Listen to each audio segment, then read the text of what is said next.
दोस्तों, एक समय की बात है। देवी लक्ष्मी और भगवान विष्णु क्षीर सागर में शेष नाग की शैया पर विश्राम कर रहे होते हैं।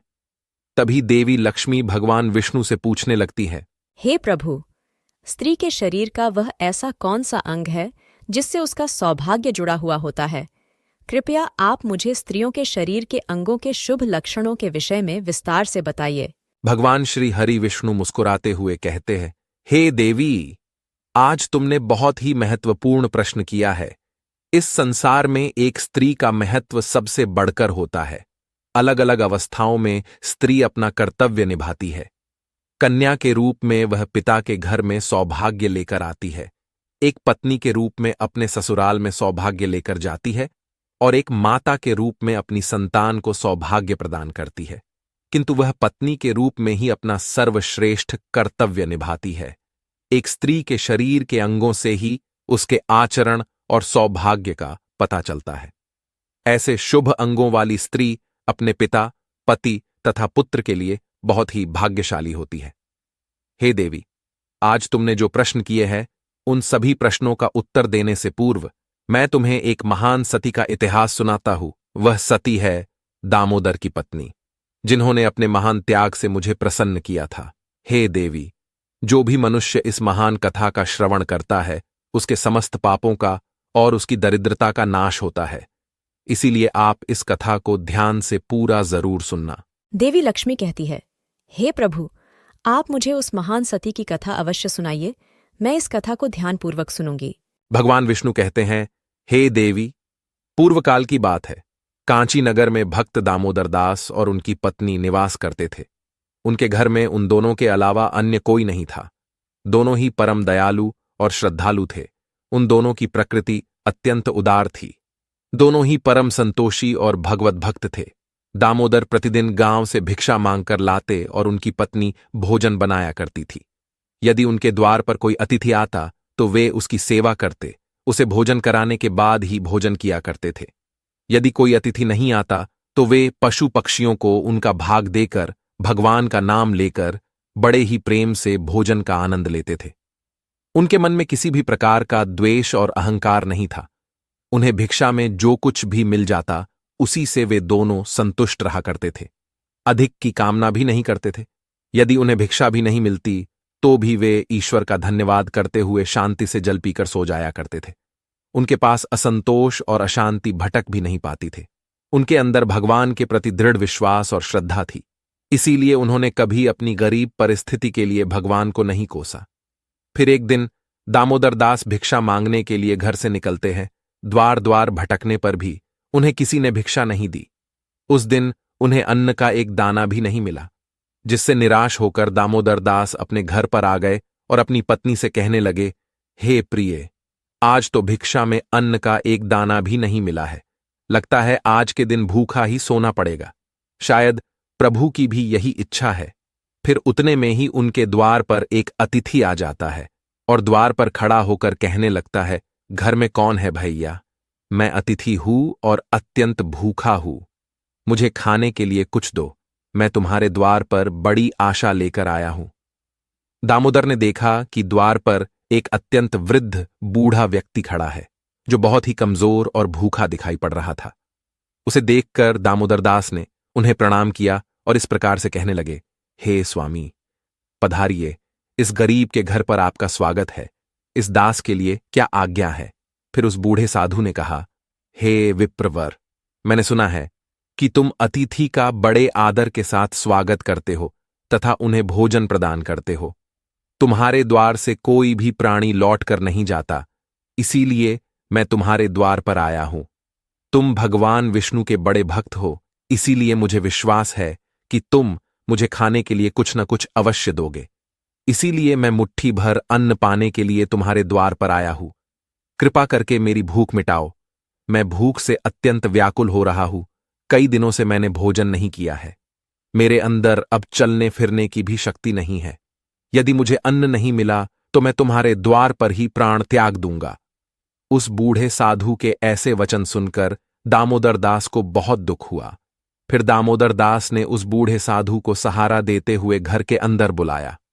दामोदर ने अपनी पत्नी से कहा, हे प्रिय, घर पर अतिथि आए हैं, उनके लिए भोजन का प्रबंध करना होगा। यह सुनते ही दामोदर की पत्नी ने कहा, हे स्वामी, घर में मिट्टी की फूटी हुई खाली हांडी के अलावा कुछ नहीं है। घर में अन्न का एक दाना भी नहीं है। हमें तो भूखा रहते हुए 2 दिन बीत गए हैं। अब इस अतिथि को हम क्या खिलाए?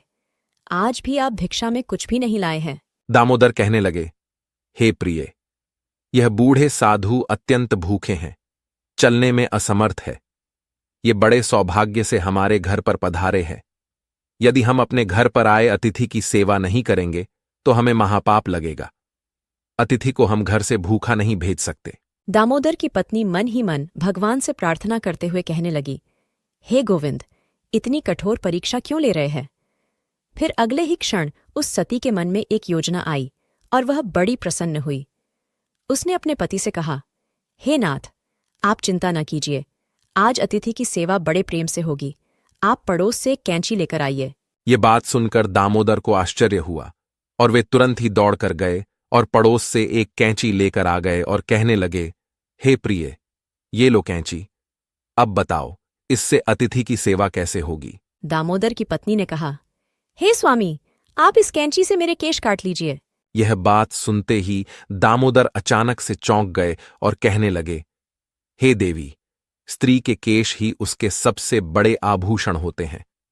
केश के बिना स्त्री का सौभाग्य और चरित्र भी नष्ट हो जाता है। स्त्री के लंबे केश ही उसकी सुंदरता के प्रतीक होते हैं। मैं यह पाप नहीं कर सकता। दामोदर की पत्नी ने जोर देते हुए कहा, हे स्वामी, आप चिंता न कीजिए, शायद यही प्रभु की इच्छा है। आप निसंकोच होकर केश काटिए। फिर दामोदर ने कांपते हुए हाथों से चारों ओर के केश छोड़कर बीच के सारे केश काट लिए। दामोदर की पत्नी ने उन केशों को लेकर उनसे एक डोरी बना दी और कहा, हे स्वामी, आप इस डोरी को लेकर बाजार में जाइए और इसे बेचकर भोजन की सामग्री लेकर आइए। फिर दामोदर दास उस डोरी को लेकर बाजार गए। सौभाग्य से वह डोरी तुरंत ही बिक गई। उसे प्राप्त धन से दामोदर ने चावल, दाल, आटा, घी, चीनी और सब्जी आदि सभी आवश्यक सामग्री खरीद ली और उसे लेकर बड़ी ही प्रसन्नता से लौटकर घर आ गए। फिर दामोदर की पत्नी ने बड़ी शुद्धता और प्रेम से रसोई बनाई। उन्होंने घर आए उस बूढ़े अतिथि को आसन पर बड़े आदर और प्रेम के साथ बिठाया। उस साधु को बूढ़ा समझकर दामोदर की पत्नी ने उसे थोड़ा ही भोजन परोसा, किंतु वह साधु तो बड़ा ही विचित्र था। जब उस साधु ने भोजन करना शुरू किया तो कुछ ही क्षणों में उसने परोसे हुए भोजन को खाकर समाप्त कर दिया। उस सती ने फिर से थोड़ा भोजन परोस दिया।